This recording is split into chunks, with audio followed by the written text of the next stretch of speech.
like it or not, we're either going to be led into the truth or led into falsehood.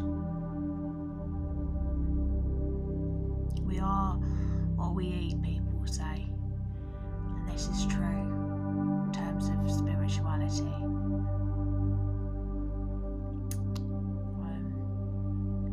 We're lost. We're lost without God's leading.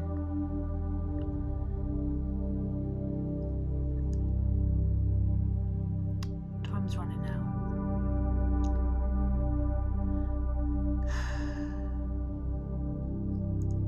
The book of Revelation of the Bible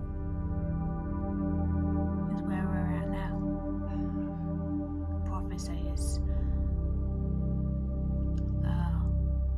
coming now.